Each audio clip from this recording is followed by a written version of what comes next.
Another product review. Hell must have frozen over again. It's a Shergold Telstar Bass.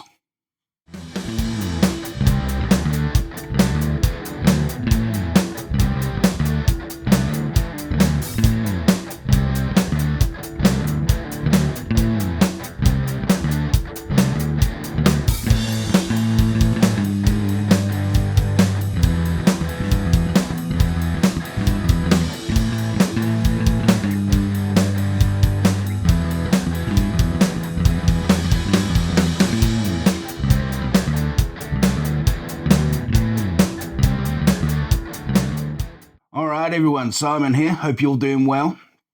I know. Another product review. Yeah, product reviews that I said I wouldn't do. But obviously that changed when I did one before. Now, the product review I did before was for the Shergold Libertine Bass. And in that review, I said that I also have the Telstar Bass, and I might or might not do a product review on it.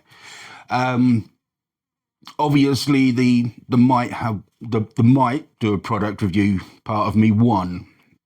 Okay, and once again, my reason for doing product reviews is this product review rather is there's nothing else out there about them. Okay, you've got the sound samples on the Shergold website, and you got a dealer mentioning that they were releasing these basses, but other than that, there's nothing.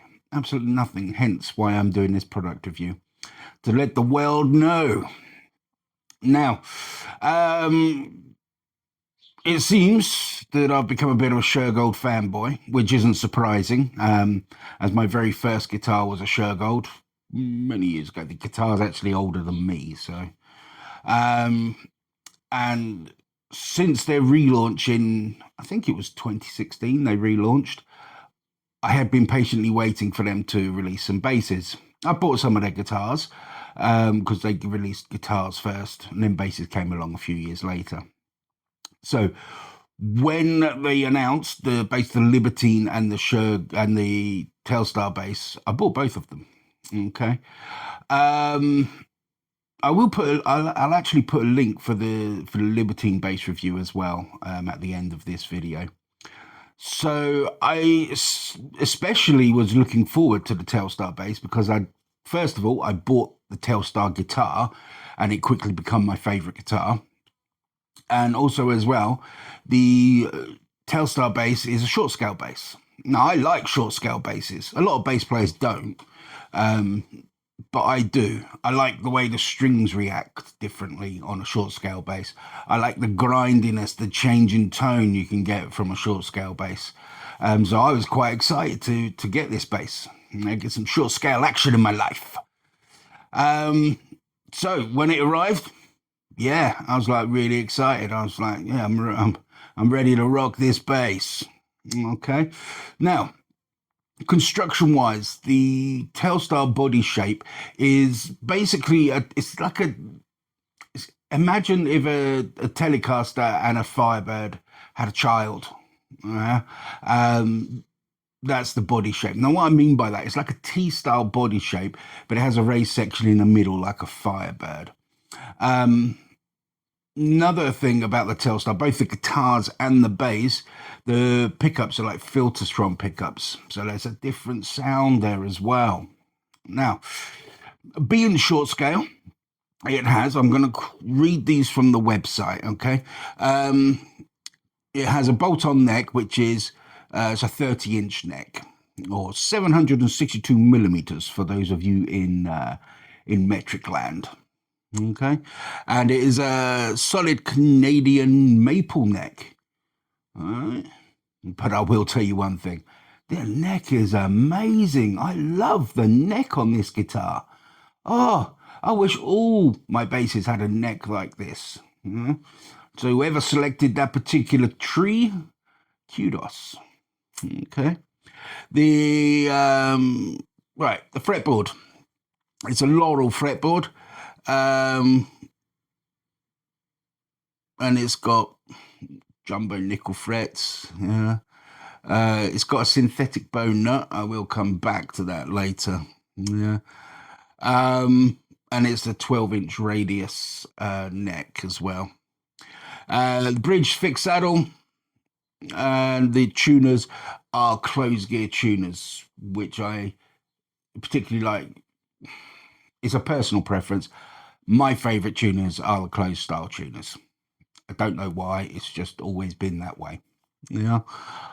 And like I said Filtertron pickups are actually called Filtersonic humbuckers, is what that says on the website. It's got bridge neck volume and master tone as well. All right, so those are the specs. Yeah. Color wise, they come in black with a tortoiseshell pickguard or gold with a white pickguard. I bought the black one. Reason I bought the black one is because my Telstar guitar is the gold one. I just wanted something different. Now, playing wise, like I just mentioned, the neck is sublime. I love this neck. It's just great. It's the actual guitar itself, balance and weight. There's no neck dive, so the balance is good on it. The body, I find the body really comfortable. Right. The also as well, it's a bit of a strange thing. It is just a bit of a retraining of your mind.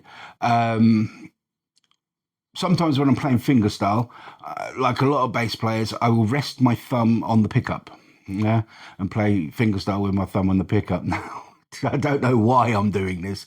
The raised section in the middle that's been inspired by the Firebird, for some reason I keep putting my thumb on the raised section and thinking, this sounds a little bit different. Wonder why. And I look down and I'm like, oh, my thumb's not where I expect it to be.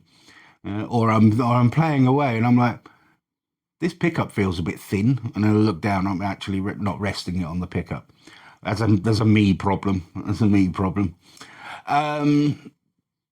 Tone-wise, yeah, I like it. Those Filtersonic, not Filtertron, Filtersonic pickups, I really like them. Yeah, they got like a certain woody warmth to them, if that makes any kind of sense.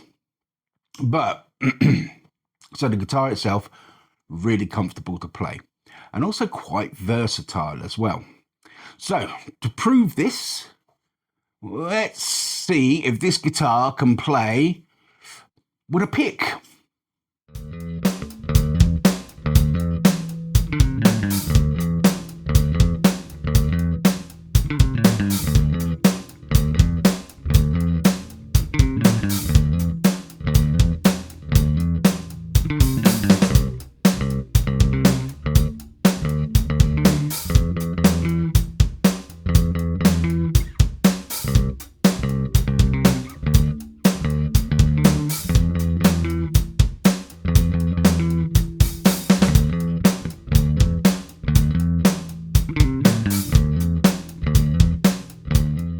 Oh yes, it can.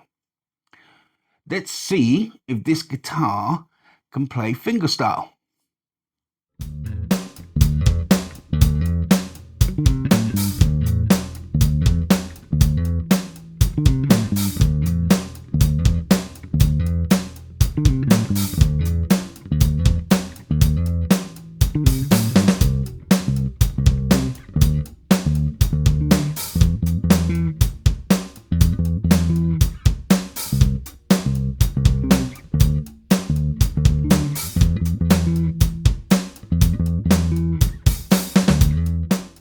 Oh yes, it can.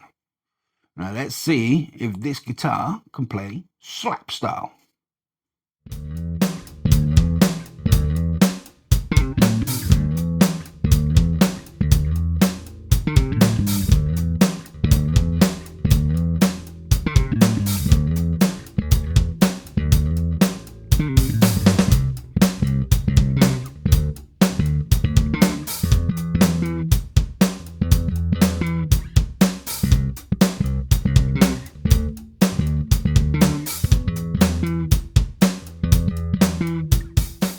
Oh yes, it can. So, as you can see, quite a versatile guitar. You can play many things on it. Now, let's get to the good and bad parts. Actually, no, before we get to good and bad parts, let's do mildly irritating moments. Okay. Um, choice of colours. I hope, like with the Libertine review, same thing. I hope that will change in the future. Yeah, I really do. As much as I like the black and gold, I just want more colours. Yeah, that's just me, just me. So hopefully, fingers crossed, that will change in the future. Once again, pick guard choice. I wish there was some choice. There isn't. Now, the reason I say that is because those tortoiseshell pickups, I really don't like them. Just reminds me of old people. I wish there was more choice. Now, the dealer that I bought the guitar from, I asked them, can I get one as a spare part? And then I'll sort out, covering it or something like that. And he said apparently the Shergold don't offer the pickguard as a spare part, which I thought was a bit strange. So I'm gonna have to figure something else out. I did hear about a couple of pickguard companies that will make them to order, so maybe that's an option. So I really wish there was more pickguard options. Maybe in the future there will be. Also, as well, is the control knobs. This is going to sound really, really strange, but they're smaller than normal size control knobs. I get it. It's a short scale bass. So you kind of go in with that whole it's a little bit smaller thing, but is it really needed? Mm. Every other short scale bass I've ever had, every other bass I've ever had, and every guitar that I've ever had, have all got normal size knobs. But for some reason, it's like, why are these smaller? I just don't get it. Um, the thing is, it doesn't really affect playability, so it's not the end of the world. And to be honest, I generally just turn everything up and let my hands do the talking. But right, let's get on to the good and bad parts. So, good parts, so comfortable. Neck is amazing. You can get a really nice tone out of the guitar.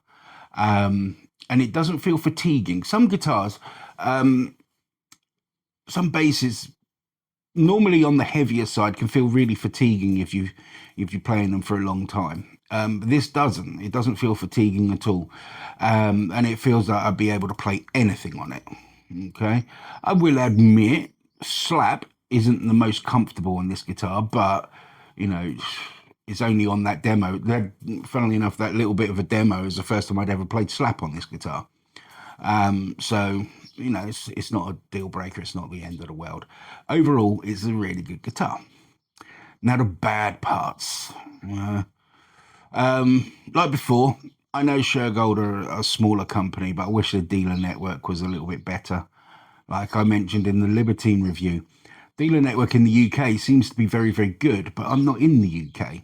Yeah, I had to order mine from Summer Music in the Netherlands, and those guys are amazing. Yeah, really good. So if ever you're in the continent and you need a guitar shop that responds quickly and there's good customer service and all that sort of thing, check these guys out. I'll put a link down below. They were really, really good.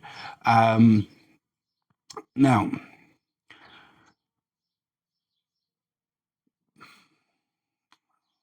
it's really hard for me to say.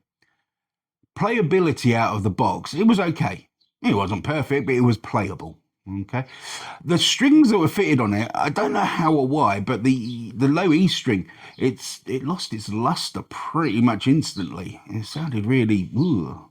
So I had to change the strings pretty much straight away. But that's not the end of the world. I would have done that on any guitar, on any bass, yeah.